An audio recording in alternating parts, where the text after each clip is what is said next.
Welcome friends, स्वागत है आपके अपने भरोसेमंद यूट्यूब चैनल पर।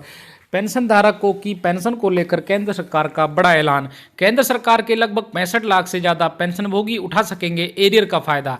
पेंशन के साथ साथ केंद्रीय कर्मचारियों के वेतन में भी बम्पर उछाल।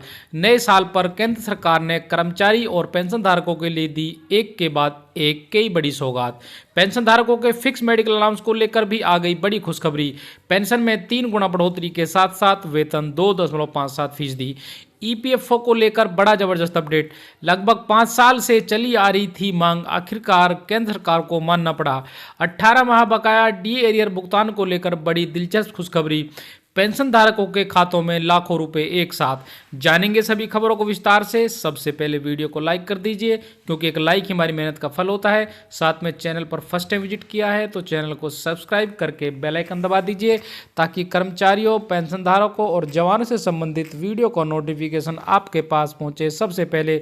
तो चलिए जानते हैं खबरों को विस्तार से बिना किसी देरी के। सबसे पहले बात कर लेते हैं पेंशन बढ़ोतरी को लेकर आई बड़ी खुशखबरी की। सरकारी पेंशन पाने वाले पेंशन धारकों के लिए बड़ी राहत की खबर है। 8वें वेतन आयोग को लेकर चर्चाएं चल रही हैं। इसी बीच अब पेंशन से जुड़े मामलों में भी बड़ा अपडेट देखने को मिल रहा है। हाल ही में आए हाईकोर्ट के आदेश के बाद पेंशन धारकों की पेंशन बढ़ोतरी और बकाया राशि मिलने की उम्मीद बढ़ गई है। लंबे समय से पेंशन में सुधार की मांग कर रहे लोगों के लिए काफ़ी सुकून भरी खबर है। बताया जा रहा है कि वेतन आयोग से जुड़ी नई व्यवस्था का असर पेंशन की गणना पर पड़ेगा। इससे पेंशन की मौजूदा राशि में बहुत अच्छा इजाफा देखने को मिलेगा। इतना ही नहीं, अगर पिछली तारीख से बढ़ी हुई पेंशन लागू मानी जाती है तो पेंशन धारकों को एक साथ ज़्यादा पैसा एरियर के रूप में मिलने की पूरी उम्मीद है। जब भी नया वेतन आयोग लागू होता है तो कर्मचारियों के साथ साथ पेंशन धारकों की पेंशन भी नए तरीके से तय की जाती है। पेंशन आमतौर पर अंतिम वेतन के आधार पर तय होती है, इसलिए वेतन बढ़ने का सीधा फायदा पेंशन पर भी पड़ता है। इसी वजह से 8वें वेतन आयोग के बाद पेंशन बढ़ने की उम्मीद की जा रही है। पेंशन से जुड़े मामलों में हाईकोर्ट के आदेश के बाद सरकार पर पेंशन की सही गणना और बकाया भुगतान को लेकर दबाव बढ़ा है।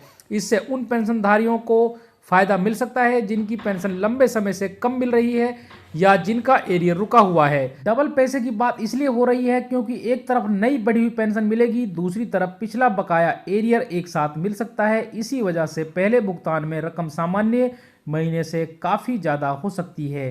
पेंशन पाने वाले पेंशन धारकों को अपना बैंक खाता, पेंशन संबंधी कागजात और जानकारी सही और अपडेट रखनी चाहिए। जैसे ही कोई नया आदेश लागू होता है उसी आधार पर पेंशन और एरियर का भुगतान किया जाता है। 8वें वेतन आयोग और हाईकोर्ट के आदेश से पेंशनधारियों के लिए राहत की उम्मीद बढ़ी है। अगर पेंशन बढ़ती है और एरियर साथ में मिलता है तो ये पेंशन धारकों के लिए बड़ी मदद साबित हो सकती है। आने वाले समय में इस पर और साफ जानकारी देखने को मिलेगी। अगली बड़ी खबर की बात कर लेते हैं। 7वां वेतन आयोग 31 दिसंबर 2025 को खत्म हो रहा है और नए आयोग की रिपोर्ट देने के लिए 18 महीने का वक्त मिला है। ऐसे अब ये तय लगभग माना जा रहा है कि नई सैलरी और पेंशन 2027 के आखिर या 2028 की शुरुआत में लागू होगी।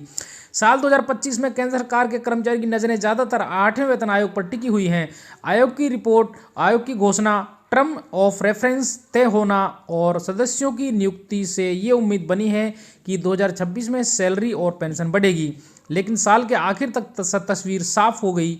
7वां वेतन आयोग 31 दिसंबर 2025 को खत्म हो रहा है और नए आयोग की रिपोर्ट देने के लिए 18 महीने का वक्त मांगा है।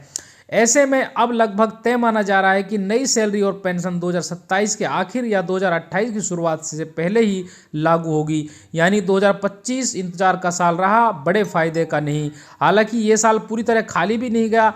इससे बड़ी राहत पेंशन को लेकर मिली। सोशल मीडिया पर पेंशन बंद होने, डीआर खत्म होने या भविष्य में कटौती जैसे दावों से कर्मचारी और पेंशनर में डर था। सरकार ने बार बार साफ किया कि मौजूदा पेंशन व्यवस्था सुरक्षित और किसी भी बदलाव के लिए तय प्रक्रिया अपनाई जाएगी। इससे खासकर रिटायर होने वाले कर्मचारियों और पेंशनरों को मानसिक सुकून मिला। इसके अलावा एनपीएस से जुड़े नियमों में भी अहम बदलाव हुए।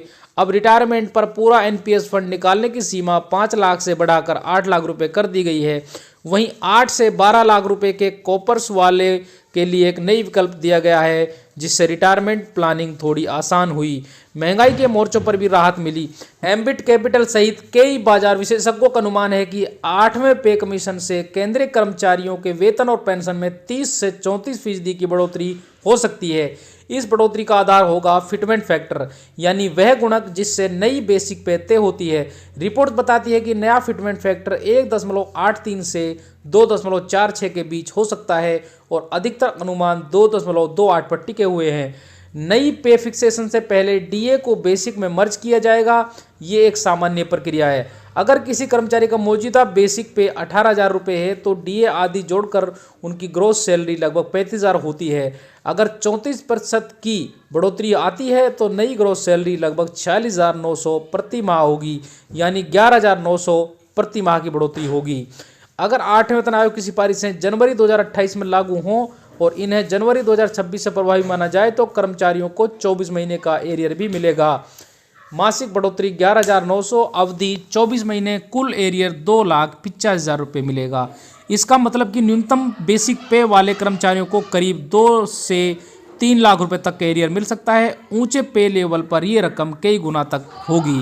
हर पे कमीशन में एरियर कर्मचारियों के लिए बड़ा आर्थिक लाभ हो रहा है। 7वें वेतन आयोग में भी कर्मचारियों को अच्छी खासी एकमुश्त रकम मिली थी, इसलिए भले सिफारिशें देर से लागू हों लेकिन बैकडेट एरियर उस देरी का फायदा देता है। 8वें वेतन आयोग का दायरा काफ़ी व्यापक है। ये सिर्फ बेसिक पे बढ़ाने तक सीमित नहीं है, बल्कि एचआरए यानी हाउस रेंट अलाउंस और अन्य भत्तों, पेंशन और डेयरनेस रिलीफ, ग्रेच्युटी व रिटायरमेंट लाभ, साथ ही पे पेरिटी और इंसेंटिव स्ट्रक्चर जैसे प्रमुख नीतियों की भी समीक्षा करेगा।